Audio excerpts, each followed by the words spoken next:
જય શ્રી કૃષ્ણ વૈષ્ણવો. પવિત્ર પુરુષોત્તમ માસની અમૃતમય કથામાળામાં આપ સૌનું હાર્દિક સ્વાગત છે.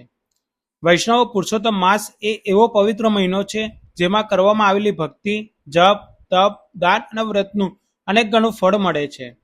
આ મહિનામાં ભગવાન પોતાના ભક્તો પર વિશેષ કૃપા વરસાવે છે. આજે આપણે એક એવી ભક્તિભરી વાર્તા સાંભળવાના છે જેમાં ભગવાને પોતાના ભક્તના ઘરે પધારીને તેની લાજ રાખી હતી.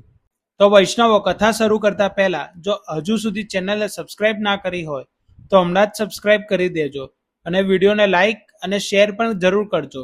ચાલો હવે ભક્તિભાવથી આજની પાવન વાર્તા શરૂ કરીએ.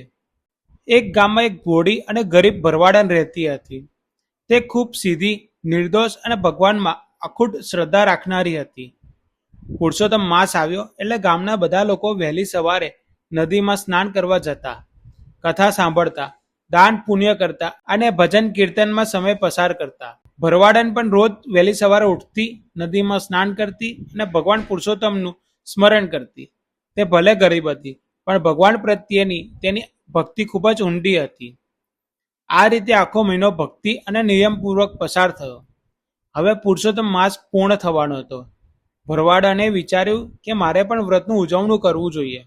તે ગામમાં તપાસ કરવા લાગી કે લોકો કેવી રીતે ઉજવણું કરે છે. કોઈ બ્રાહ્મણોને જમાડતા હતા, કોઈ કપડાનું દાન કરતા હતા, કોઈ સોનાનું દાન કરતા હતા. પરંતુ ભરવાડન ગરીબ હતી. તેની પાસે તો ન પૈસા હતા, ન સોનું હતું, ન ભોજન બનાવવાની સામગ્રી હતી. તેમ છતાં તેને મનમાં સંકલ્પ કર્યો, હું પણ એક બ્રાહ્મણને જમાડીશ. તે એક બ્રાહ્મણના ઘરે ગઈ અને હાથ જોડીને વિનંતી કરી, મહારાજ, આજે મારા ઘરે જમવા પધારો, મારે વ્રતનું ઉજવણું કરવું છે. બ્રાહ્મણે પૂછ્યું, તમે શું જમાડશો? ભરવાડન ભોળા ભાવે બોલી, મહારાજ, મારા ઘરે તો ભેંસનું દૂધ અને છાશ જ છે. આ સાંભળીને બ્રાહ્મણ બોલ્યો, મારે આવું ભોજન નથી કરવું, અને તેમને ના પાડી દીધી. ભરવાડનનું મન તૂટી ગયું. તે નિરાશ થઈને પાછી ફરવા લાગી. રસ્તામાં તે ખૂબ દુઃખી થઈ વિચારતી હતી, હે પ્રભુ, હું ગરીબ છું એટલે શું મારી ભક્તિ સ્વીકારશો નહીં? ત્યાં જ રસ્તામાં તેને એક વૃદ્ધ બ્રાહ્મણ મળ્યા. તેમના ચહેરા પર તેજ હતું અને આંખમાં કરુણા હતી. વૃદ્ધ બ્રાહ્મણે પૂછ્યું, બહેન, કેમ દુઃખી દેખાવ છો? ભરવાડાને કહ્યું, મહારાજ, આજે મારે વ્રતનું ઉજવણું કરવું છે. મેં એક બ્રાહ્મણને જમાડવા બોલાવ્યા હતા, પણ મારા ઘરે ભેંસનું દૂધ અને છાશ સિવાય કાંઈ નથી, તેથી તેઓ આવ્યા નહીં. વૃદ્ધ બ્રાહ્મણ હસીને બોલ્યો, જો તું પ્રેમથી બોલાવે છે તો હું જરૂર આવીશ. આ સાંભળીને ભરવાડન ખૂબ જ ખુશ થઈ ગઈ.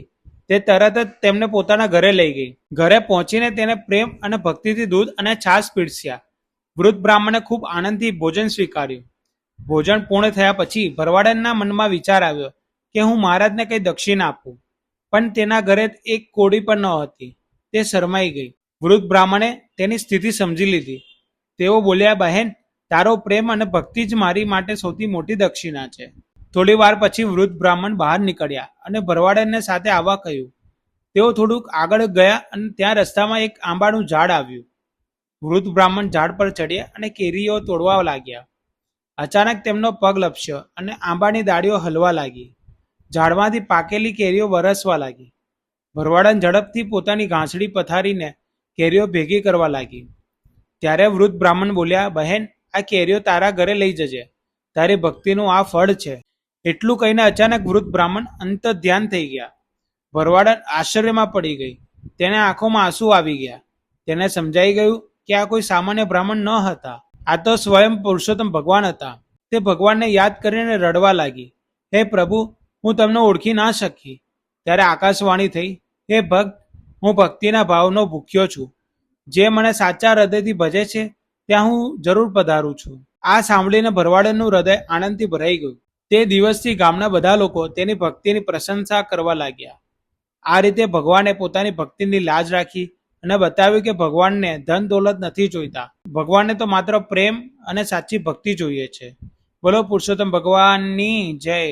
જો તમને આ વિડીયો ગમ્યો હોય તો વિડીયોને લાઈક કરજો, શેર કરજો, કમેન્ટ કરજો અને ચેનલને હજુ સુધી સબસ્ક્રાઇબ ના કરી હોય તો ત્યારે સબસ્ક્રાઇબ કરી દેજો.